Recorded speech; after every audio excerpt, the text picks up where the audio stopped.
The day my younger brother graduated from medical school, everybody stood proudly beside him for photographs. My mother cried tears of joy, relatives shouted prayers. His friends called him doctor. And me? I stood behind the crowd wearing a faded shirt with grease stains from the mechanic workshop, where I had spent the entire morning before rushing to the ceremony. Everybody called me for pictures. At some point, one of my sisters looked at me and whispered carefully, "Brother, maybe stand at the back small, some of his colleagues are coming." I smiled like it did not hurt, but something inside me broke quietly that day. Because many years earlier, I was the one who was supposed to wear that graduation gown first. I was the dreamer of the family, the child everybody believed would succeed fastest. I gained admission into university to study engineering. I still remember how proudly my father walked around our compound telling neighbors, "My son will become an engineer." But life does not always attack gently. A few months before school resumed, my father collapsed at work and died before sunrise. Just like that, everything changed. My mother became sick from stress. My younger siblings were still children. School fees piled up, rent piled up. Hunger entered our house like an uninvited relative that refused to leave. At first, I told myself I would defer admission for only 1 year, just 1 year, to help stabilize the family. 1 year became 2, 2 became 10. I started carrying cement at construction sites. I pushed wheelbarrows under hot sun until my palms tore open. I worked night shifts loading buses.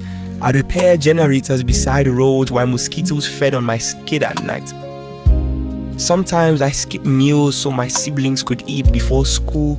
Sometimes I lied that I had already eaten just to watch them finish the last food peacefully.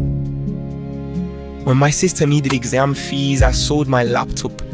When my younger brother gained admission into medical school, I sold the only piece of land my father left behind. Everybody praised him for being brilliant. Nobody asked where the money came from. I did not complain. I believed family sacrifice was normal. I believed one day, when everybody became successful, we would finally rest together and laugh about the difficult years. But success changed them slowly. The more educated they became, the more uncomfortable they became around me.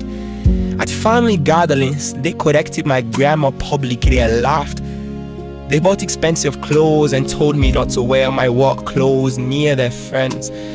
One day, my sister told her fiancé that I was just one distant relative helping the family. Distant relative. Not the man who raised her after our father died, not the brother who paid her university fees. A distant relative. The deepest wounds came years later when my landlord threw my belongings outside because I could not compete late on time. After an accident injured my hand, I called my siblings one after another. Some did not answer. Some promised to call back. One said, "Brother, things are tight right now." Tight. The same people whose lives were built from my sacrifices suddenly spoke to me like charity was too heavy for them. That night, I slept beside my bags outside the compound gate. Rain fell slowly. People passed by without noticing me. And for the first time in my life, I asked myself a dangerous question.